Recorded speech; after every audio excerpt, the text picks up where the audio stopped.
They said the old man couldn't slow down, even when illness buckled his knees and robbed him of breath. Yet on April 21, 2025, the headline splashed across every screen: Pope Francis dead at 88. Within minutes St. Peter's bells tolled, flags dipped around the globe, and the Catholic world slid into stunned silence. For 12 tumultuous years Francis had been the Church's disruptor-in-chief, selling off Vatican assets, airing secrets, and riding a battered wheelchair through crowds that once expected popes to glide in limousines. But the real jolt wasn't just his passing, it was the vacuum it left behind. In Rome's marble corridors, veteran cardinals whispered about a conclave that could either cement Francis's reforms or bury them in incense. Cameras swiveled toward Cardinal Luis Antonio Tagle, the Filipino prelate many dubbed the Asian Francis. He had prayed at the pontiff's bedside, shared jokes in halting Spanish, and earned a reputation for hopping city buses instead of calling a driver. Now Tagle stood mute, 3 days, 4, then 5, with reporters camped outside his residence counting the hours. Why the hush? Was grief choking him, or strategy? Bookmakers noticed the odds on his name tightening by the hour. Meanwhile, rumors flew thicker than the Roman spring pollen. Secret alliances in the Curia, dossiers trading hands, even talk of an Italian push to bring the papacy home. Online forums erupted. Traditionalists cheered the chance to roll back Francis's outreach to migrants and LGBTQ Catholics. Progressives feared a hard reset. And ordinary believers, from Manila's jeepney drivers to Buenos Aires nurses, just wanted to know, who picks up a fallen shepherd's staff? Long before he was Pope Francis, Jorge Mario Bergoglio prowled the narrow sidewalks of Buenos Aires with a mop of black hair, a chemistry textbook under one arm, and a secret fondness for tango swirling in his head. Born in 1936 to Italian immigrant parents who scraped by on an accountant's salary, Jorge learned early that faith was cheap talk unless it fed hungry neighbors. He mixed chemicals in a food lab by day, swept floors by night, and joked that the only thing tougher than a double shift was surviving Argentina's brutal summer heat without air conditioning. At 21, pneumonia nearly killed him. Surgeons removed part of his right lung and warned he might never regain full strength. Jorge took the setback as marching orders. If breath was limited, he'd spend it loudly, preferably defending people no one else noticed. That clarity hit on spring day 1957, when he ducked into a neighborhood church for a quick confession and walked out convinced God was drafting him into full-time service. Within months he swapped the lab coat for a Jesuit novice's threadbare cassock and shipped off to Chile to study philosophy. Those habits, stubborn austerity, a nose for injustice, and an almost reckless readiness to change plans overnight, would later collide with centuries-old Vatican tradition. But first, the chemical technician turned priest had to survive Argentina's darkest decades, and a gathering storm inside his own order. Francis hit Rome like a thunderclap. Within months he ordered the books open, slashed cardinals' perks, and created a new secretariat for the economy. Critics gasped when he shut thousands of Vatican bank accounts and docked his own aides' pay, yet the deficit finally shrank. The boldness only grew. In 2015 his Green Manifesto lauded OC branded climate neglect a crime against the poor, winning praise from Greta Thunberg and fury from fossil fuel lobbyists. The next fight was geopolitical. A secret 2018 pact with Beijing let China propose bishops while Francis kept veto power. Underground Catholics cried sellout. The Vatican called it pastoral realism. At home he rocked liturgy lovers with Traditionis Custodes, 2021. Sharply curbing the old Latin Mass to push unity around Vatican II. Traditionalists accused him of wrecking heritage. Francis shrugged, unity comes first. Supporters hailed a shepherd who broke rules for the forgotten, migrants, LGBTQ Catholics, single mothers, while adversaries painted him as a populist weakening doctrine. Yet even detractors admitted, no modern pontiff moved the dial so fast. But policies can be repealed. What no one could reverse was the toll on an 80-something man missing part of a lung. And as winter viruses circled, Rome began asking a darker question. Could the reformer outrun his own failing body? When Francis breezed onto the balcony in 2013, doctors called him remarkably fit for 76. True, half a lung was gone thanks to a bout of teenage pneumonia, but checkups showed more stamina than many younger priests. That margin evaporated after a decade of midnight meetings and punishing travel. In March 2023 he was rushed to Gemelli Hospital with a sudden respiratory infection. 3 fraught days on 4 antibiotics that left staff whispering about exit strategies the Vatican had never rehearsed.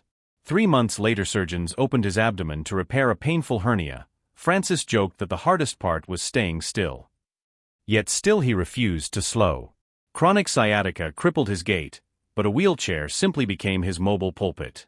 Disabled Catholics cheered the image of a pontiff rolling through St. Peter's Square, rosary twined around the brake handle. But the old fighter rallied. By mid-March, antibiotics tamed the infection. On March 23, an ashen yet smiling Francis waved from a hospital balcony while nurses wept behind TV cameras. Prescribed strict rest, he instead spent Easter drafting speeches. And on April 6 he rolled into a rain-washed St. Peter's, breathing hard but determined to bless pilgrims. The message was unmistakable: if the lungs quit, the heart would drag them the final mile. Behind Vatican walls, however, cardinals counted inhaler puffs and wondered how many miles were left, and who would steer the ship if the captain slipped again. While Rome's bronze doors groaned shut, all eyes pivoted to a soft-spoken Filipino who never cared for spotlights. Cardinal Luis Antonio Tagle, Chito to friends, the Asian Francis to Vatican watchers, had built a career mirroring the late Pope's own vows: stripped-down living, bus tickets instead of black sedans, long afternoons listening to migrant stories. Pope Francis saw the kinship early. In 2019 he yanked Tagle from Manila's teeming streets and put him in charge of the global missionary agency, the Congregation for the Evangelization of Peoples, effectively handing him a map of 2/3 of the world's dioceses. Just 8 months later he vaulted him again, this time to the elite rank of Cardinal Bishop, a title usually reserved for gray-haired Romans. The biography fueling those whispers reads like a reformer's resume: doctorate in theology, TV catechist fluent in Tagalog English banter, and a pastoral style so gentle Filipino street vendors call him Father Chito, the guy who remembers my name. Critics note blemishes. Administrative shakeups at Caritas Internationalis in 2022 left questions about his management spine, but even skeptics admit his charisma melts divides Francis never fully bridged. So when Tagle finally stepped before microphones, the piazza hushed. His voice cracked as he called Francis a shepherd who bore his cross with joy, yet he pivoted fast to the future, urging Catholics to walk the road the Holy Father opened. In a single paragraph he delivered a eulogy, a roadmap, and, some say, a subtle campaign launch. Whether that speech makes him pope or just kingmaker, one fact is clear: the quiet cardinal no longer hides in the choir stalls. He's standing center aisle, where the white cassock hangs within reach. With Francis laid to rest, the Vatican slips into sede vacante, literally the empty seat. For now, real power rests with Cardinal Kevin Farrell, the Irish-American Camerlengo who certified the Pope's death, sealed the papal apartment, and now runs day-to-day affairs while almost every other Vatican office pauses big decisions. Protocol is clock-tight. Funeral rites last 9 days, then the College of Cardinals, only those under 80, must gather in Rome for a secret ballot held between the 15th and 20th day after the chair falls vacant. This time they've fixed May 7th for the first vote, exactly 16 days after Francis's passing, locking 135 electors inside the Sistine Chapel until white smoke curls above St. Peter's. Inside the Curia, smaller circles test other names: Ghana's Peter Turkson for climate justice, Italy's Matteo Zuppi for peace diplomacy, even Chicago-born Robert Prevost to surprise everyone. And quietly, conservatives hunt for a candidate who might roll back Francis's liturgical curbs. As cardinals file under Michelangelo's Last Judgment and the doors bolt shut, one truth looms: whichever faction secures the crucial 2/3 majority won't just choose a pope, they'll decide whether Francis's revolution survives its founder.